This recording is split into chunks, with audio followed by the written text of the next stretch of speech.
So, as many of you all have known, South Africa has taken Israel to court over charges of them trying to exterminate the Palestinian people in the Gaza Strip and the Palestinian people in general, even when it pertains to the West Bank. But this case was specifically on the Gaza Strip and the war that Israel has been raging on those people, and on the presumption that they're actually going after Hamas.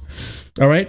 As many of you all have watched our video on it, going over the arguments between South Africa and Israel in the ICJ a couple weeks ago, or you've just known about it passively, we now have a ruling. Now, I want you to remember, this is only on provisional measures. The only thing that South Africa was looking for here was for the International Justice Court to rule on whether it's plausible that Israel is committing genocide against the Palestinian people.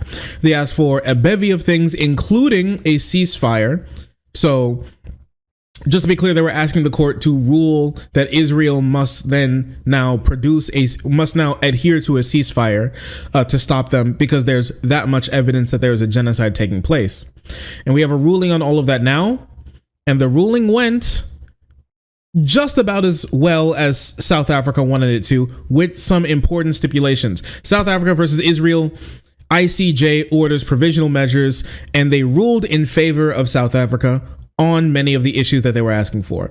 So this means that the South African prosecutorial body was able to effectively convince overwhelming majority of the international court, the UN's highest court, that the US highest court and their genocide court in The Hague, that they were able to convince them that there is a plausible reason to believe that Israel is committing genocide against the Palestinian people, which is huge.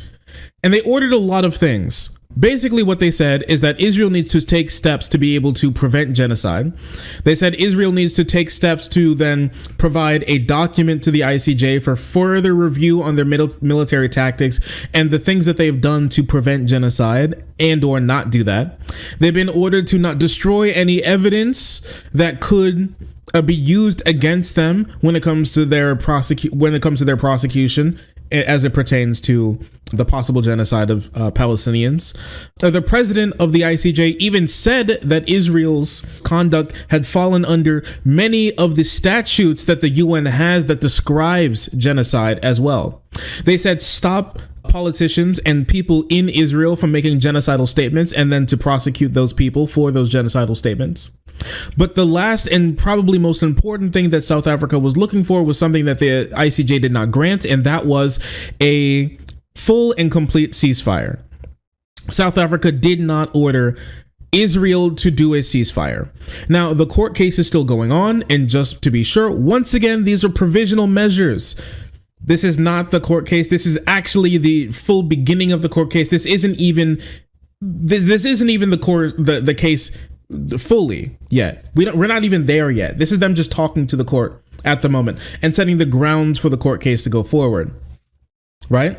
So we got most of the provisional measures, but there's a reason why I wrote in my community note in the morning that this is a ruling that's good and a blow to Israel and the way that they look on the world stage, basically saying that they are very plausibly committing genocide against the Palestinian people, that it's dangerous enough that this case is forced to go forward, that the ICJ does have jurisdiction over this case and can prosecute Israel, and that Israel is doing things that are absolutely illegal under war crime laws, the Geneva Convention, and anti-genocide policies that world governments put in place under the UN's overwatch.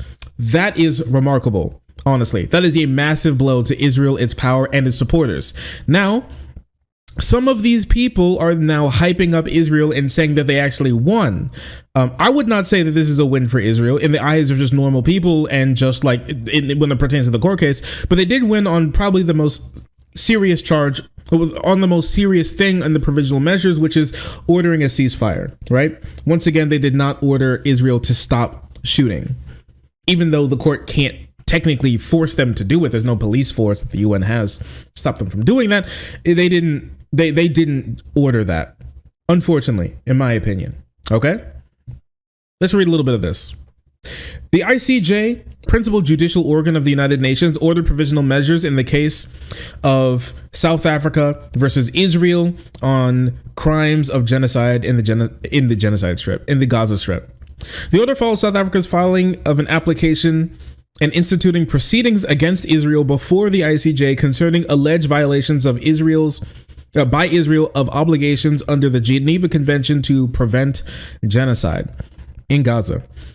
South Africa alleged that acts of omission by Israel are genocidal in character, that the ICJ also agreed with, as they are committed with the requisite specific intent to destroy Palestinians in Gaza as a part or broader Palestinian nationality, race, or ethnic group, which I would say that they definitely are when it comes to either their actions or their language. In many ways, it's both. And that the conduct of Israel through its state organs, state agents, and other persons and entities acting on the instructions or under the direction, control, or influence in relation to Palestinians in Gaza is a violation of the obligations under the Genocide Convention. In response to the filing, Israel's foreign minister issued a statement rejecting the filing and indicating that South Africa's claim lacks both factual and legal basis. Once again, the ICJ disagreed with that idea that it lacked a factual basis, and it's just true that they are doing this. The president of the court even said specifically that Israel was committing crimes that very easily will fall under the Genocide Convention's rules of things that you just shouldn't do, the no book, the book of things that you just should not do. Israel is doing many of those things. The power to indicate provisional measures will be exercised only if there is urgency. In this case, there is a real and imminent risk that irreparable prejudice will be caused to the rights claimed before the ICJ given its final decision.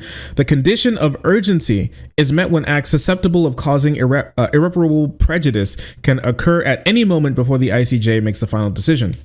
When explaining the reasoning, the ICJ indicated that it considered the civilian population of the Gaza Strip remains extremely vulnerable. It calls on the military operation conducted by Israel on October 7, 2023 has resulted inter alia in tens of thousands. Basically, it is resulted in tens of thousands of deaths and injuries and the destruction of homes, schools, medical facilities, and other vital infrastructure, as well as displacement on a massive scale. The ICJ notes that the operation is ongoing and that the Prime Minister of Israel announced on the 18th that the war will take many more long months. At present, many Palestinians in the Gaza Strip have no access to basic foodstuffs, water, electricity, essential medicines, heating, and in these circumstances, the ICJ considers that the catastrophic humanitarian situation in the Gaza Strip is at serious risk of deteriorating further before the court renders its final judgment. That's why it gave the provisional measures.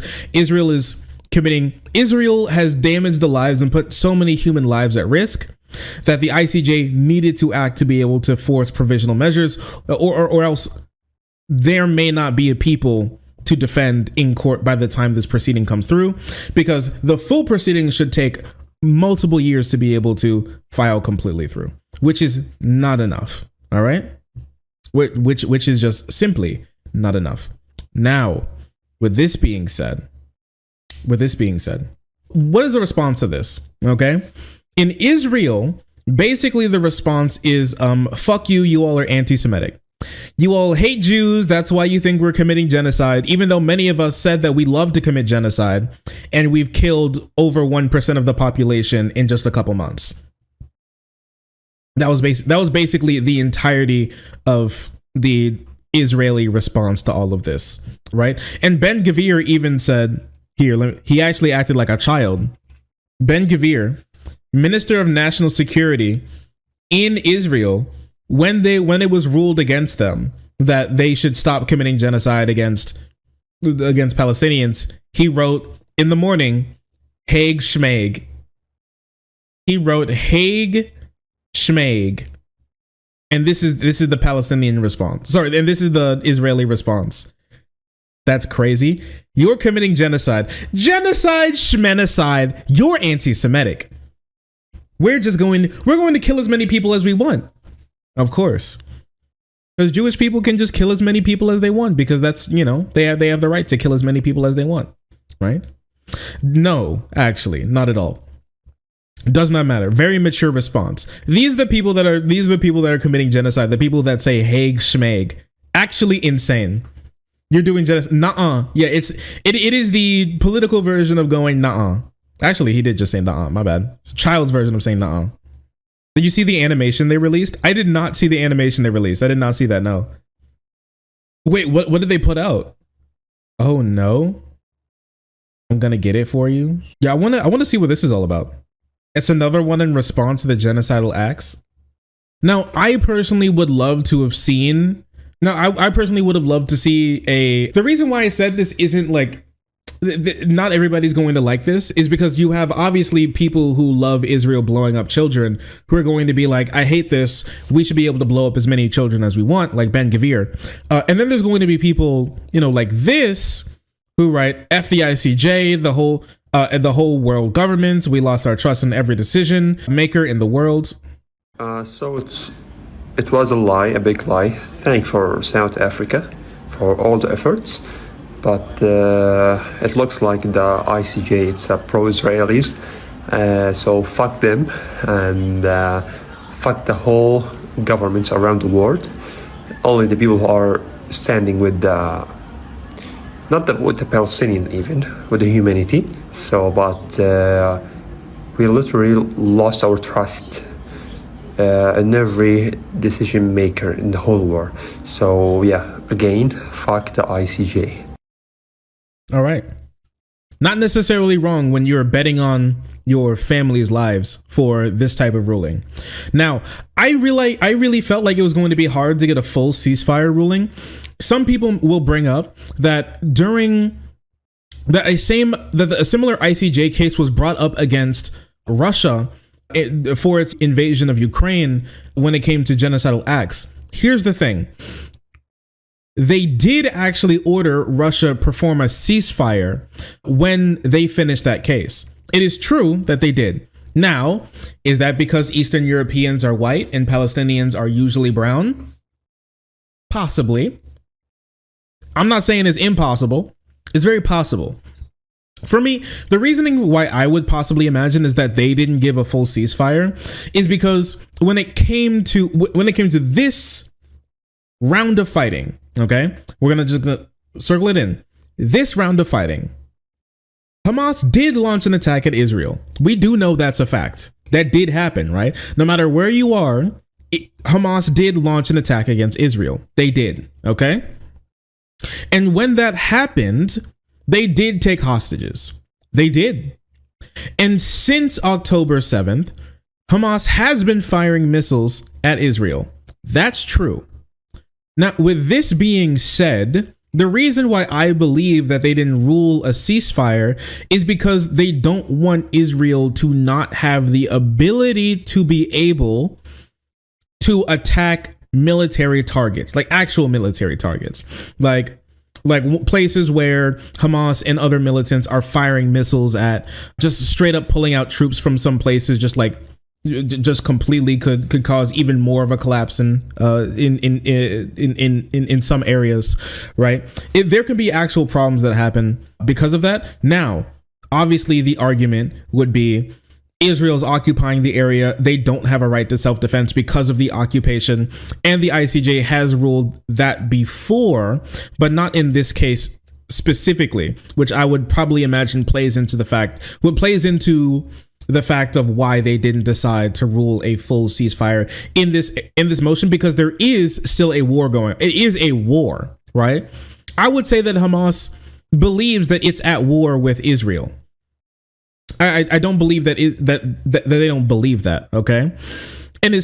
And when Russia was taken to court because of their genocidal acts, it was in places like Bucha, it was places like Mariupol, where they had where there was no specific threat due to military force from Ukrainians, where they still decided to kill people, where they still decided to torture and execute people, and still decided to put them in just like and just put them in mass graves and stuff like that, which we haven't been seeing as much of that sort of specific Nazi-esque genocidal acts being done in Israel. It's more of indiscriminate carpet bombing places, bombing residential places, leveling places to the ground, where they have a plausible deniability that they're doing that in so far as just to get out Hamas militants from areas, right? They have that plausible deniability, and so the court didn't want to go that far when it came to that, because there's still an actual war going on, right? So that's why I would imagine that's still the case, you know. Hamas is actually fighting. Maybe I would say maybe if Hamas like wasn't firing any missiles or wasn't fighting back at all, and Palestinians were just laying there getting like, you know, like Palestinians were just simply sacrificing their lives to hope that the ICJ was going to rule this as like a complete genocide. And well, they can't here. Okay, sorry. I don't want to give you false information. The ICJ couldn't rule on whether or not this is a genocide. So if people are saying the ICJ ruled in Israel's favor that this isn't a genocide, they're lying to you. They can't do that because this is provisional measures. That would be the end of the court case and the final decision that the court would make. We're nowhere near that point right now. So anybody who tells you that they're ruling for and against a genocide right now is lying to you and is speaking emotionally or something, or just trying to get one up on you. It's not possible for them to do that. That's not what this is. It's provisional measures. All right, remember that. Provisional measures, different than an actual full ruling. So yeah, that's where we are right now. But yeah, if Palestinians were just sitting there letting their lives get like taken from them as tanks just roll over their spines, and like Netanyahu was like just laughing as all that stuff going on. Yes, there are instances of that, but as like a full military experiment as to just execute Palestinians as they're just going through, and then, you know, put them in mass graves and stuff like that, very visible stuff like that, maybe we would have gotten the ceasefire measure there. But here, unfortunately not. Come here. Oh. Hi. Oh, sorry. I didn't see you there. If you're enjoying the content, hit the subscribe button. If you don't, it'll make Boo very sad. I know a bunch of you who are watching are not subscribed. Join the frenzy. You won't regret it. Thank you, Boo.